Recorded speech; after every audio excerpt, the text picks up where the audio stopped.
Okay, this is the 30-second case study number 462. It's about China's one-child policy.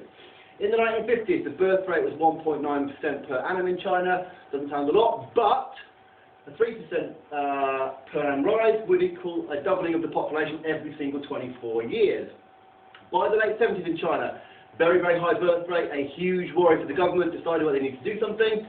They wanted to slow it down because it was unsustainable. Go look up what I mean by unsustainable. 1979, they implemented a policy called the one-child policy.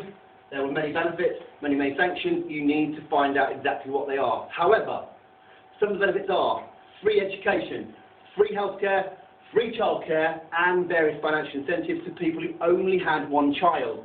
Sanctions. All of those free services were withdrawn, and some people were fined if they did have more than one child. Big problem in rural areas. You need to make sure you understand this. There was huge resistance. It's a traditional area. They need their children for farming. One child was not sufficient to maintain their farming lifestyle. Lots and lots of abortions, lots and lots of sterilisations. It is believed, official statistics do not exist, although recent statistics for the year 2000 suggest that 90% of all sterilisations and abortions in China were in rural areas and were all girls. The impact, massive fall in the birth rate. It is now down to 0.7% per year. However, there's been a lot of deaths of babies, it's believed, especially girls, because people want boys to carry on their line. There is a hidden population, potentially, no one really knows, but it'll be hidden in rural areas.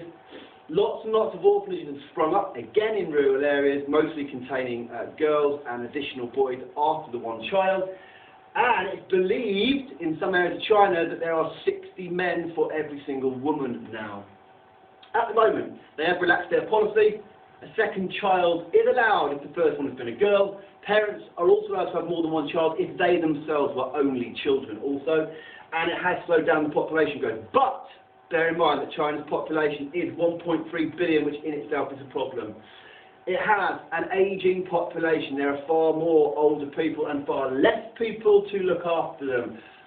But the big thing I want you to bear in mind is, are these the real figures? Do we really know what's happening? Okay, for you, now, go Google China's one-child policy, look at all the articles, lots and lots of stuff, especially BBC articles and some other stuff. A really, really good one, BBC Bitesize. Google BBC Bitesize China and you'll find it straight away. Thank you.